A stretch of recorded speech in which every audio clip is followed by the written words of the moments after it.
Friends, എല്ലാവർക്കും good morning. അപ്പോൾ എല്ലാവർക്കും ഒരു തകർപ്പൻ വിശേഷത്തിലേക്ക് തന്നെ സ്വാഗതം. അങ്ങനെ നമ്മുടെ മേനോൻ മുത്തശ്ശൻ അങ്ങ് മരണത്തിലേക്ക് പോയിരിക്കുകയാണ്. അവസാന ശ്വാസം വലിച്ചു നീട്ടി മുത്തശ്ശൻ മരിച്ചു. മുത്തശ്ശൻ്റെ മരിച്ചുള്ള കിടപ്പ് കണ്ട് സഹിക്കാനാകാതെ മകൻ നോക്കി നിൽക്കുകയാണ്. അപ്പോൾ ഡോക്ടർ വന്ന് പരിശോധിച്ചതിന് ശേഷം ഡോക്ടർ പറഞ്ഞു, രക്ഷയില്ല, അറിയിക്കേണ്ടവരൊക്കെ അറിയിച്ചോ. അത് കേട്ടതും എല്ലാവരും ഞെട്ടി.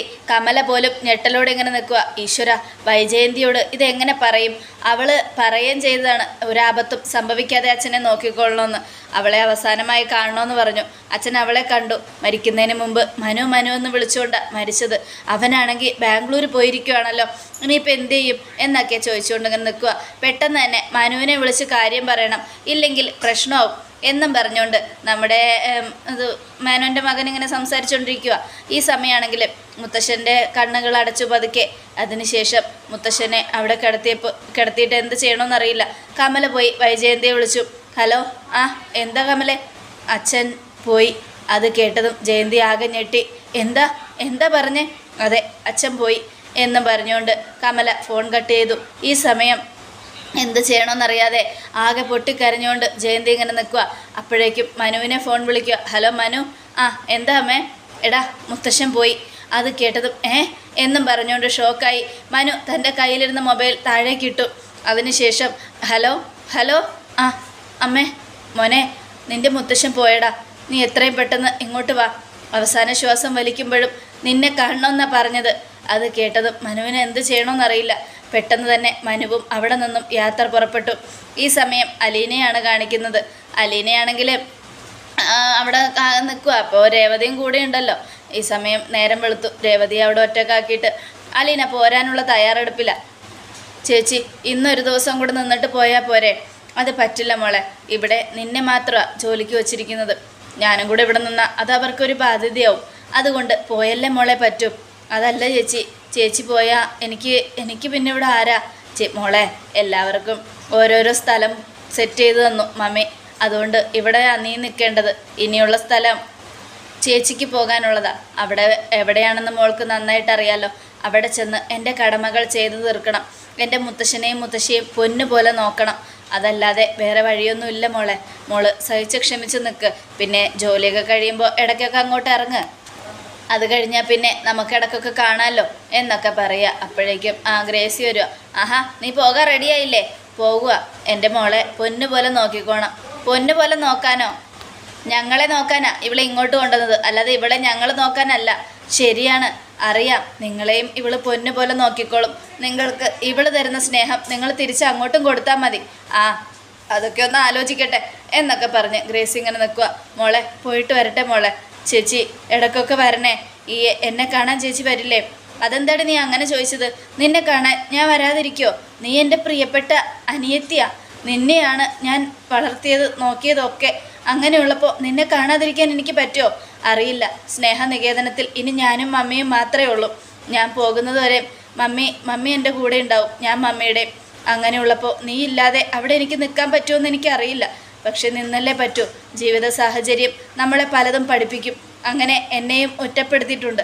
ആ ഒറ്റപ്പെടലുകളിലൂടെ എല്ലാം സഹിച്ചും ക്ഷമിച്ചും എനിക്ക് നിന്നല്ലേ മോളെ പറ്റൂ എന്നും പറഞ്ഞുകൊണ്ട് അലീന അവിടെ നിന്നും പടിയിറങ്ങാണ്. പൊട്ടിക്കരഞ്ഞുകൊണ്ട് ഓടിപ്പോയി കെട്ടിപ്പിടിച്ച് രേവതിയും. ഈ സമയം നമ്മുടെ അലീന രേവതിയെ ആശ്വസിപ്പിച്ചിട്ട് അവിടെ നിന്ന് പോകുമ്പോൾ നമ്മുടെ നായ ഓടി വരിക. ജിമ്മി എന്നും പറഞ്ഞ് വിളിക്കുക. അപ്പോൾ ജിമ്മി വന്നതും നമ്മുടെ അലീനയുടെ മുമ്പിലിരിക്കുക. എന്നാൽ ഞാൻ പോയിട്ട് വരാട്ടോടാ. എടാ, ദേ എൻ്റെ രേവതിക്കുട്ടിയെ നോക്കിക്കോണം. പൊന്നു പോലെ. ആരെങ്കിലും അവളെ ഉപദ്രവിച്ചാൽ നീ വേണം അവൾക്ക് കൂട്ടാവാൻ എന്നൊക്കെ പറയുക. അപ്പോൾ ജിമ്മി വാലാട്ടിക്കൊണ്ട് അവിടെ ഇങ്ങനെ ഇരിക്കുക. ഈ സമയമാണെങ്കിൽ അതെല്ലാം കണ്ടുകൊണ്ട് ഗ്രേസി അന്തം വിട്ട് നിൽക്കുക. എൻ്റെ കർത്താവേ, ഈ കൊച്ചിൻ്റെ ഒരു ധൈര്യം അപാരം തന്നെ. ജിമ്മിയുടെ അടുത്ത് നിന്നുകൊണ്ട് എന്തൊക്കെയാണ് ഈ കുട്ടി കാണിച്ചു കൂട്ടുന്നേ എന്നൊക്കെ ആലോചിച്ചുകൊണ്ട് ഗ്രേസി ഇങ്ങനെ നിൽക്കുക. ഈ സമയം അലീന പോയി മറയും വരെ രേവതി അത് നോക്കി നിന്ന് പൊട്ടിക്കരയുക. അപ്പോൾ ഗ്രേസി വന്നിട്ട് മതി, ഇനി പോയി ജോലിയൊക്കെ നോക്ക്. നിന്നെ കൊണ്ടുവന്നത് ഇവിടെ നിന്ന് മോങ്ങാനല്ല, ജോലി ചെയ്യാനാ. അത് കേട്ടതും എൻ്റെ ചേച്ചിയാ, എൻ്റെ കൂടെ പിറപ്പാ. അത് കേട്ടതും അത് നിൻ്റെ കൂടെ പിറന്ന ചേച്ചിയാണോ? അല്ല, എന്നെ അതുപോലെയാണ് നോക്കിയതും വളർത്തിയതൊക്കെ. സത്യം പറയാലോ, സ്വന്തം ചേച്ചിയുണ്ടെങ്കിൽ പോലും എന്നെ ഇങ്ങനെയൊന്നും നോക്കില്ലായിരുന്നു എന്നും പറഞ്ഞ് അലീന കരഞ്ഞുകൊണ്ട് അടുക്കളയിലേക്ക് പോവുക. ഈ സമയമാണെങ്കിൽ പിന്നീട് രേവതി അപ്പോൾ അലീനയാണ് കാണിക്കുന്നത്. അലീനയാണെങ്കിലും കരഞ്ഞു. അലീനയും പോയിക്കൊണ്ടിരിക്കുന്ന സമയത്ത് അലീന മുഴുവനും രേവതിയെക്കുറിച്ചുള്ള കാര്യങ്ങളൊക്കെ ആലോചിക്കുകയാണ്. കുഞ്ഞുനാളിലെ രേവതിയെ കൊണ്ടുവന്നതും അതിനുശേഷം തൻ്റെ സ്വന്തം മോളെ പോലെ രേവതിയെ വളർത്തിയതൊക്കെ. അപ്പോഴാണ് അലീനയുടെ കണ്ണിൽ ആ കാഴ്ചപ്പെടുന്നത്. അതായത് മുത്തശ്ശൻ്റെ മരണവാർത്ത. അത് കണ്ടതും അലീന ഷോക്കായിപ്പോയി. പത്രത്തിനകത്ത് നിര്യാതനായി എന്നും പറഞ്ഞു കൊടുത്തിരിക്കുന്നു. അതെ, കുഞ്ഞിരാമൻ മേനോൻ എന്നുള്ള പേരും കൃത്യമായിട്ടും നല്ല തെളിയിച്ച് വെണ്ടയ്ക്ക അക്ഷരത്തിൽ എഴുതിയിട്ടുണ്ട്. അലീന ചങ്ക് പൊട്ടിക്കരഞ്ഞു. ഈശ്വര, തൻ്റെ മുത്തശ്ശൻ പോയോ എന്നും ആലോചിച്ചുകൊണ്ട് അലീന പൊട്ടിക്കരയുക. ഈ സമയം ഡ്രൈവർ ചോദിക്കുക, എന്താ കുട്ടി, എന്തു പറ്റി? ഒന്നുമില്ല ചേട്ടാ, പൊയ്ക്കോ എന്നും പറഞ്ഞുകൊണ്ട് പറയുക. അങ്ങനെ അവർ ഓട്ടോറിക്ഷക്കാരൻ അലീനയെ സ്നേഹനിരതനത്തിൽ കൊണ്ട് ഇറക്കി. അതിനുശേഷം അലീന അകത്തേക്ക് ചെല്ലുക. അപ്പോൾ പ്രജിത മമ്മ അവിടെ കിടക്കുന്നുണ്ടായിരുന്നു. എന്താ മോളുടെ മുഖം ആകെ വല്ലാതിരിക്കുന്നു. രേവതി ആക്കിയിട്ട് ഒരുപാട് കരഞ്ഞു അല്ലേ? തിരിച്ചു പോരുമ്പോൾ അവരെന്തെങ്കിലും പറഞ്ഞായിരുന്നോ? രേവതി മോള് അവൾക്ക് എന്തെങ്കിലും ആഗ്രഹം ഉണ്ടായിരുന്നോ? ആഗ്രഹമൊന്നുമില്ല മമ്മി, അവളുടെ കൂടെ ഞാൻ നിൽക്കണം, അത്രേ ഉണ്ടായിരുന്നുള്ളൂ. പിന്നെ ആ വീട്ടിലെ ആ വീട്ടിലെ മുതലാളിമാർ പറയുക, മാമച്ചായനും ഗ്രേസി മേഡവും എന്നോട് അവിടെ നിൽക്കാൻ, രേവതിയെ വേണ്ടെന്ന്. അപ്പം ഞാൻ പറഞ്ഞു, എന്നെ വേറെ വീട്ടുകാർ ബുക്ക് ചെയ്തിരിക്കുക, അതുകൊണ്ട് അങ്ങോട്ട് പോകുമെന്ന്. പിന്നെ അതെൻ്റെ സ്വന്തം വീടായതുകൊണ്ട് എനിക്ക് പോകാൻ പറ്റില്ല എന്നും പറയാൻ പറ്റില്ലല്ലോ മമ്മി. അതുകൊണ്ട് ഞാൻ പറ്റില്ല, നിൽക്കില്ല, എനിക്ക് അവിടേക്ക് പോകണമെന്ന് പറഞ്ഞു. അപ്പോൾ അവർ പറയുക, എന്നാൽ പിന്നെ നമുക്ക് എക്സ്ചേഞ്ച് ചെയ്യാം, രേവതിയെ കുട്ടിയെ അങ്ങോട്ട് കൊടുത്തിട്ട് എന്നെ അവരുടെ ഒപ്പം നിർത്താമെന്ന് പറഞ്ഞു. പക്ഷേ ഞാൻ സമ്മതിച്ചില്ല. എൻ്റെ വീടാണല്ലോ അത്, എനിക്കവിടെ പോയി എൻ്റെ സ്വന്തക്കാരെയും ബന്ധുക്കളെയൊക്കെ കാണണ്ടേ മമ്മി. പക്ഷേ വരുന്ന വഴി എൻ്റെ പ്രതീക്ഷകളെല്ലാം തീർന്നു എന്ന് എനിക്ക് മനസ്സിലായി മമ്മി. അതെന്താ മോളെ അങ്ങനെ പറഞ്ഞത്? മേനോൻ സാറിൻ്റെ വീട്ടിലേക്ക് നീ പോകുന്നില്ലേ? പോകണമെന്നുണ്ട്, പക്ഷേ ഇനിയിപ്പോൾ കാണാൻ ആഗ്രഹിക്കുന്ന ആൾ അവിടെ ഇല്ലല്ലോ എന്ന് ഓർക്കുമ്പോഴാണ് എൻ്റെ ചങ്ക് തകർന്നു പോകുന്നത്. എന്തൊക്കെയാ മോളെ നീ പറയുന്നേ? ദേ നോക്കിയേ എന്നും പറഞ്ഞ് ആ പത്രം പ്രജിത മമ്മിയുടെ കയ്യിലേക്ക് കൊടുക്കുക നമ്മുടെ അലീന.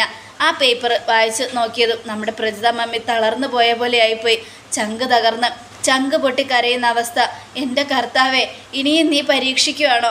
എല്ലാവരെയും ഒരു കരയ്ക്കെത്തിച്ചു.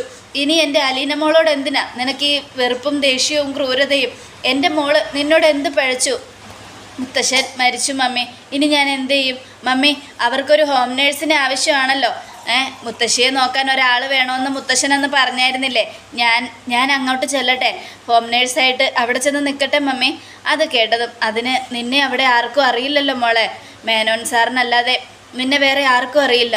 അങ്ങനെയുള്ളപ്പോൾ നീ അങ്ങോട്ട് എങ്ങനെ പോവും? നിന്നെ കൊണ്ടുപോകാൻ ആരും വരില്ല മോളെ. നീ എൻ്റെ കൂടെ തന്നെ നിൽക്ക്, അതായിരിക്കും നല്ലത്. ഇല്ലെങ്കിൽ വേറെ ഏതെങ്കിലും ഹോം നേഴ്സിനെ വീട് ജോലിക്ക് ആളെ വേണമെന്ന് ഞാനൊന്ന് അന്വേഷിക്കട്ടെ. മോള് സമാധാനിക്ക്. ഈശ്വര, ഒരുപാട് ആഗ്രഹിച്ചതാ എൻ്റെ അമ്മയെയും അച്ഛനെയും ഒക്കെ കാണണമെന്ന് ഒരുപാട് ആഗ്രഹിച്ചതാ. എൻ്റെ എല്ലാ സ്വപ്നങ്ങളും തകർന്നുല്ലോ മമ്മി എന്നും പറഞ്ഞുകൊണ്ട് അലീന പൊട്ടിക്കരയുക. മോളെ കരയാതെ, ദേ എല്ലാം കൊണ്ടും മോള് തകർന്നിട്ടൊന്നുമില്ല.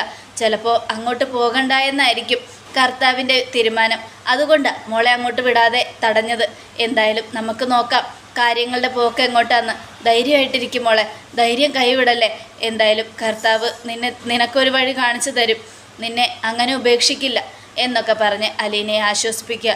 എന്നായാലും ജനിച്ചപ്പോൾ അമ്മയും അച്ഛനും ഉപേക്ഷിച്ചു, പലരും ഉപേക്ഷിച്ചു. പിന്നീട് വളർന്നത് ഈ സ്നേഹനികേതനത്തിൽ. അമ്മയുടെ സ്നേഹം കിട്ടിയിട്ടില്ല എന്ന് പറയുന്നില്ല, ഒരമ്മയെപ്പോലെയാണ് മമ്മി ഞങ്ങളെ നോക്കിയത്.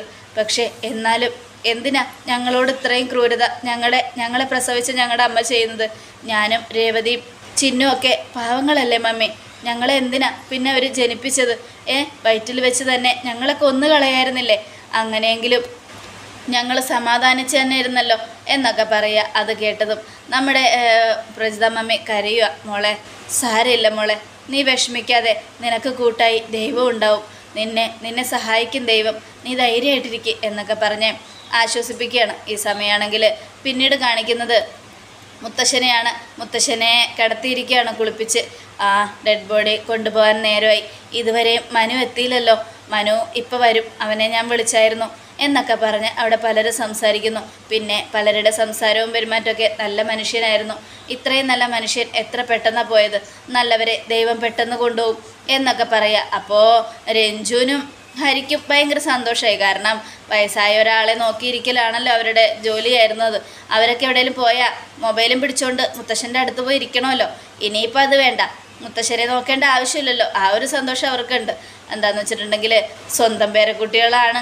മുത്തശ്ശൻ അവരെ സ്നേഹിച്ചത് ആത്മാർത്ഥമായിട്ട്, പക്ഷെ അവർക്ക് മുത്തശ്ശനോടുള്ള സ്നേഹം ആത്മാർത്ഥമല്ല. അതുകൊണ്ട് മുത്തശ്ശനും വലിയ കാര്യമൊന്നുമില്ല. പക്ഷേ ഏറ്റവും കൂടുതൽ നമ്മുടെ മുത്തശ്ശനെ ആത്മാർത്ഥമായിട്ട് സ്നേഹിച്ചത് വൈജയന്തിയുടെ മക്കളും മനുവുമാണ്. മനുവിനാണെങ്കിൽ മുത്തശ്ശനെന്ന് വെച്ച ജീവന. ആ മനുവിനെ കാണാൻ ഒരു നോക്ക് ആഗ്രഹിച്ചെങ്കിലും അവസാന നിമിഷം മുത്തശ്ശനെ കാണാൻ പോലും പറ്റിയില്ല മനുവിനെ. ആ ഒരു സങ്കടം മുത്തശ്ശൻ്റെ മനസ്സിലുണ്ടായിരുന്നു. പക്ഷെ അതിനു മുമ്പ് മുത്തശ്ശൻ പലതും പറഞ്ഞ് മനുവിനെ ഏൽപ്പിച്ചിട്ടുണ്ട്. അതെല്ലാം മനുവിൻ്റെ മനസ്സിൽ നന്നായിട്ടുണ്ട്. അങ്ങനെ കാറിൽ മനു എത്തി.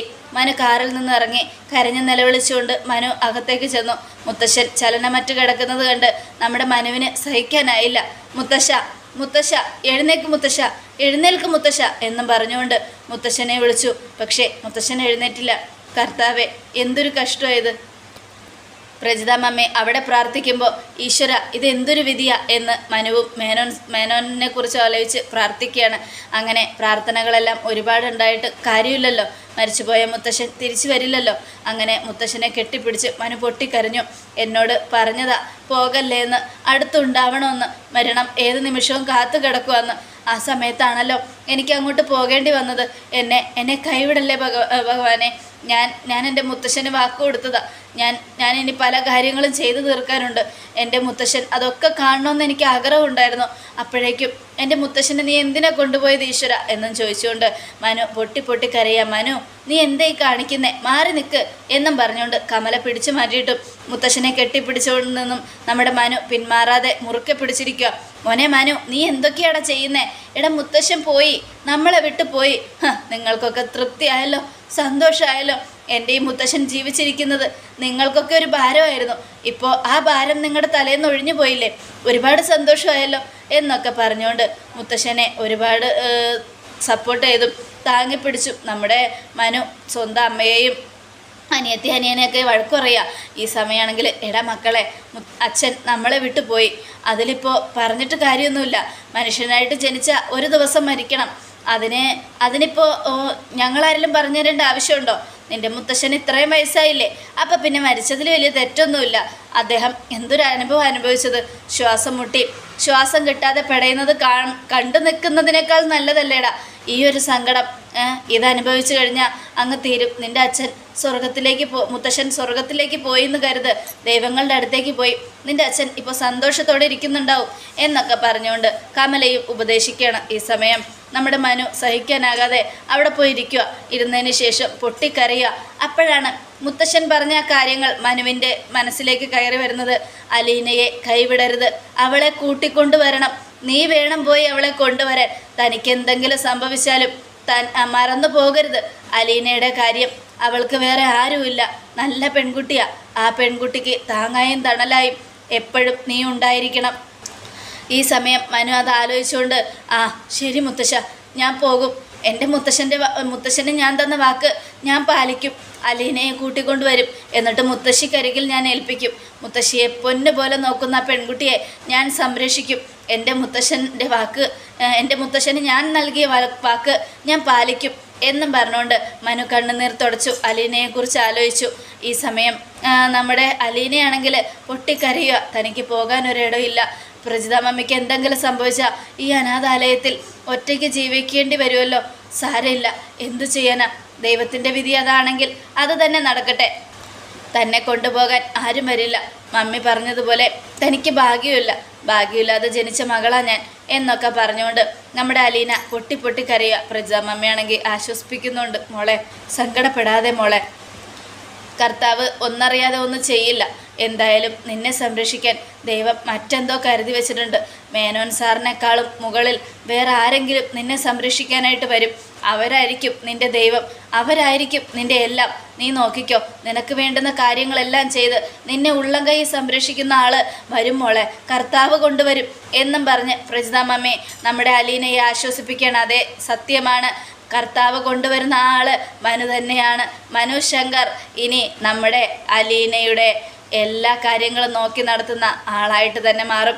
അലീനയെ ഏറ്റവും കൂടുതൽ സ്നേഹിക്കുന്ന നമ്മുടെ നായകനാണ് ഇനി രംഗത്തിറങ്ങാൻ പോകുന്നത്. അപ്പോൾ തീർച്ചയായിട്ടും കാത്തിരിക്കുക. മുത്തശ്ശന് കൊടുത്ത വാക്ക് പ്രകാരം അലീനയെ കൂട്ടിക്കൊണ്ടു വരാൻ നമ്മുടെ മനു തിരുവനന്തപുരത്തേക്ക് യാത്ര പോകാൻ ഒരുങ്ങുകയാണ്. ഇതൊന്നും അറിയാതെ കമലയും മനുവിൻ്റെ അച്ഛനും അനിയത്തിയും അനിയനും ഒക്കെ ഇങ്ങനെ നോക്കി നിൽക്കുക. ഇനി എന്തൊക്കെയാണ് സംഭവിക്കുന്നത്? സ്നേഹനികേതനത്തിൽ നിന്നും അലീന സ്വന്തം കുടുംബത്തിലേക്ക്. ഇനി അടിപൊളി ട്വിസ്റ്റാണ് കൂട്ടുകാർ. അപ്പോൾ ആരും മിസ് ചെയ്യരുത്. മിസ് ചെയ്യാതെ തന്നെ കാത്തിരുന്ന് കാണാൻ എല്ലാവർക്കും ഒരിക്കൽ കൂടെ നല്ലൊരു ശുഭദിനം തന്നെ.